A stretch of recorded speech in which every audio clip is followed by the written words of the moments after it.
The electric vehicle landscape is shifting faster than ever, and this week Rivian just dropped some numbers that have Wall Street analysts scrambling to recalculate their predictions, while enthusiasts like us are getting more excited than ever about what's coming next. We're talking production figures that beat expectations, validation testing that's pushing boundaries, factory expansion updates that signal something massive is brewing, and even a patent filing that could completely transform how we think about electric vehicles and energy independence. So buckle up, because what I'm about to share with you isn't just another weekly update. This is about understanding where Rivian stands right now, and more importantly, where this company is heading in the next 12 months. Let me start with the headline that got everyone talking this week. Rivian just released their third quarter numbers for 2025, and the results are honestly fascinating when you dig beneath the surface. Between July and September, Rivian managed to produce 10,720 vehicles and successfully delivered 13,210 units to customers. Now, if you've been following analyst predictions and market expectations, you'll know that these numbers actually exceeded what many experts were forecasting. That's the good news, and it shows that Rivian's manufacturing capabilities are maturing and becoming more predictable, which is exactly what you want to see from an automotive company trying to scale production. But here's where things get interesting, and this is what caused the stock market reaction that nobody wanted to see. Rivian simultaneously announced that they're narrowing their full-year guidance for 2025. The new range sits between 41,000 and 43,000 units, which represents a tightening from their previous guidance of 40,000 to 46,000 vehicles. What this means in practical terms is that the midpoint of their expected production has shifted lower. The company is being conservative, and they're doing it for some very specific reasons that anyone considering buying an electric vehicle right now needs to understand. The loss of the federal EV tax credit has fundamentally changed the equation for electric vehicle purchases in America. That $7,500 incentive wasn't just a nice bonus, it was often the deciding factor for consumers choosing between electric and traditional vehicles. Without it, the barrier to entry is higher, and Rivian knows this. Add to that the broader macroeconomic uncertainty we're all feeling: rising interest rates, inflation concerns, general economic anxiety, and you've got a challenging environment for selling premium electric vehicles. The stock market responded predictably to this news, with Rivian shares dropping somewhere between 7 and 8% following the announcement. Now, before you start thinking this is all doom and gloom, let me give you the perspective that I think matters most here. Rivian's guidance has been accurate. They're not over-promising and under-delivering. They're being realistic about market conditions and setting expectations they can actually meet or exceed. That kind of honest communication with investors and customers builds trust over time, and it's far better than the alternative of companies that constantly miss their own targets. What really excites me isn't just the quarterly numbers, it's what's coming next. We've got Autonomy Day scheduled for December, where Rivian is expected to reveal significant developments in their autonomous driving capabilities. We've got continuous news flow about the R2, which is going to be their mass market vehicle that could completely change the game for this company.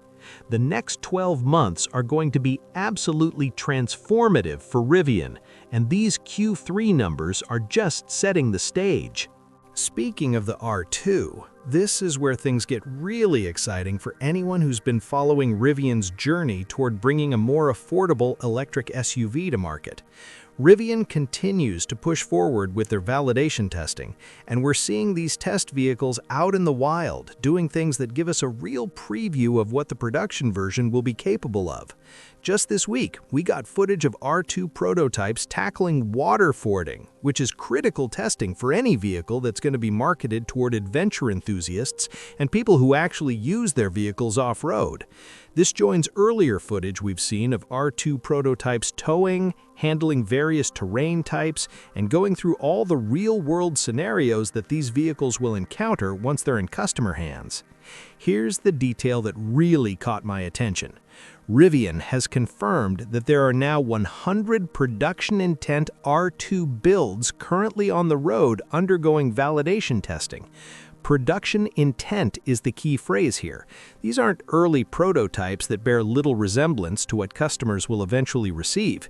These are vehicles built using the same processes, materials, and specifications that will go into the R2s rolling off the production line in 2026. Every single one of these test vehicles is generating data, identifying potential issues before they become customer problems, and refining the vehicle to ensure that when you take delivery of your R2, it's as close to perfect as possible. This brings up an interesting question that I've been thinking about a lot lately, and I'd love to hear your perspective on this. What do you think the first launch edition R2s are actually going to be? If I had to put money on it, I'd bet we're going to see higher trim levels first. Rivian is probably going to lead with tri-motor R2 configurations, potentially with premium packages and features that push the price point higher than that expected base level of around $45,000. There's a solid business reason for this strategy.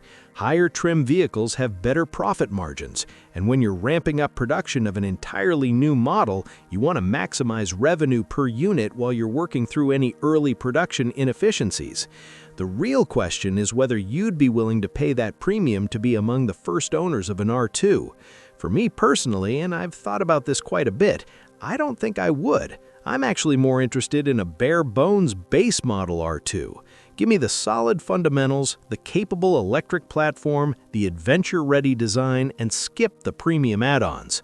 But I know plenty of people who feel differently, who want all the bells and whistles and are willing to pay for the privilege of being first. There's no wrong answer here. It's just interesting to think about what strategy makes sense for different buyers. The bottom line is this. Every test we see, every piece of footage that emerges, every validation mile that gets logged on these R2 prototypes means we're one step closer to actual customer deliveries. The R2 isn't some distant concept anymore. It's happening, it's real, and it's going to start hitting roads in 2026. Now let's shift gears and talk about what's happening back at Rivian's massive manufacturing facility in Normal, Illinois, because this is where the rubber literally meets the road when it comes to Rivian's ability to scale production and bring the R2 to market. The manufacturing retooling that Rivian has been working through is nearly complete. This wasn't just minor adjustments, this was a significant production pause on the R1 line to implement efficiency improvements, update equipment, and prepare the factory for the next phase of growth. That pause is wrapping up, and the R1 production line is getting ready to restart with meaningful improvements to throughput and build quality. Simultaneously, and this is what really blows my mind when you see the scope of it, Rivian has confirmed that inside this new expansion, R2 production line testing will begin soon. They're installing the tooling, calibrating the robots, running test cycles, and doing everything necessary to ensure that when R2 production officially starts in 2026, it doesn't stumble out of the gate.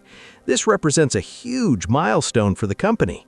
The retooling on the existing R1 line boosts efficiency and profitability on vehicles they're selling today, while the new expansion creates the foundation for the R2 launch that could potentially multiply their production volume several times over. It's a dual-track strategy. Improve what you're doing now while building the infrastructure for what comes next. Let me talk about something practical that affects anyone considering purchasing an R1 vehicle right now. With the federal tax credit gone, Rivian has rolled out new October offers and financing incentives designed to help offset that loss and keep vehicles moving off the lot. These aren't trivial discounts. These are substantial offers that could save buyers thousands of dollars. For 2025 R1 models, Rivian is offering 1.99% APR financing, which in today's interest rate environment is remarkably low. For 2026 R1 vehicles, you're looking at 3.99% APR, still very competitive compared to what most lenders are offering for auto loans. Beyond the financing rates, there are leasing rebates available up to $6,500 and bundle discounts on popular packages like the all-terrain upgrade and the road trip package that many buyers end up adding anyway. Rivian's website has been updated with fresh lease pricing and APR adjustments, and it's clear that the company is serious about maintaining sales momentum despite the policy changes that have made electric vehicles more expensive for consumers. If you're planning to order an R1, make sure you're taking advantage of these offers while they're available, and don't forget to use a referral code. I've posted mine in the description below, and it'll get you $500 toward Rivian accessories, which is a nice way to offset some of the costs of ownership. Now, let me share something that might not seem immediately important, but could actually be hugely significant for the future of electric vehicles and how we think about energy infrastructure. Rivian was just awarded a new patent for an energy storage device that points directly toward vehicle-to-everything capabilities, commonly abbreviated as V2X. What does this actually mean in practical terms? It means that future Rivian vehicles could do far more than just consume electricity. They could actively participate in the energy ecosystem.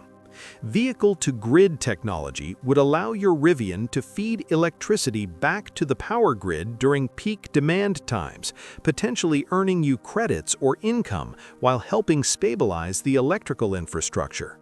Vehicle-to-home capability means your Rivian could serve as a backup power source for your house during outages, essentially functioning as a massive battery that keeps your lights on and refrigerator running when the grid goes down. Vehicle-to-load is what many Rivian owners already use when they're camping or working remotely, powering appliances, tools, and equipment directly from the vehicle. Here's what makes this particularly interesting. All Rivian vehicles currently on the road are actually hardware capable of providing these features. The batteries, the inverters, the electrical architecture, it's all there. What's missing is the software enablement and potentially some additional safety certifications and grid integration protocols. This patent filing suggests that Rivian hasn't forgotten about these capabilities, and it hints strongly that we might see updates and announcements about V2X functionality in the near future. Imagine being able to use your R1T or R1S not just as transportation and adventure vehicles, but as integral parts of your home energy system and contributors to grid stability. That's a fundamentally different value proposition than just being an electric vehicle. So where does all this leave us? We've covered Q3 production and delivery results that beat analyst expectations while acknowledging challenging market conditions. We've looked at R2 validation testing that shows real progress toward a 2026 launch, with 100 production intent vehicles already undergoing real-world evaluation. We've examined the normal factory expansion and retooling that represents over 1 million square feet of new manufacturing capacity, specifically designed for the R2. We've reviewed October incentives and financing offers that help bridge the gap left by vanished federal tax credits. And we've explored patent filings that suggest Rivian's long-term vision extends far beyond just building electric vehicles to actually transforming how we think about energy storage and distribution. The picture that emerges from all these pieces isn't just about one company's quarterly results. It's about an automotive manufacturer that's navigating real challenges while simultaneously building toward a future that could look very different from today. The next 12 months are going to be crucial for Rivian. Autonomy Day will reveal how seriously they're pursuing self-driving capabilities. R2 updates will show whether they can successfully execute on a mass-market vehicle. Factory ramp-up will demonstrate whether they can scale production efficiently, and potential V2X announcements could position Rivian not just as a vehicle company, but as an energy company that happens to make vehicles. If you found this deep dive into Rivian's current position and future trajectory valuable, I'd really appreciate it if you'd hit that like button and subscribe to the channel. I post new Rivian news, ownership experiences, road trip adventures, and analysis of upcoming models like the R2 every single week. Subscribing helps this channel grow and ensures you won't miss important updates as this story continues to unfold. And remember, whether you're already driving a Rivian or still considering your options, adventure is always out there waiting for you to discover it.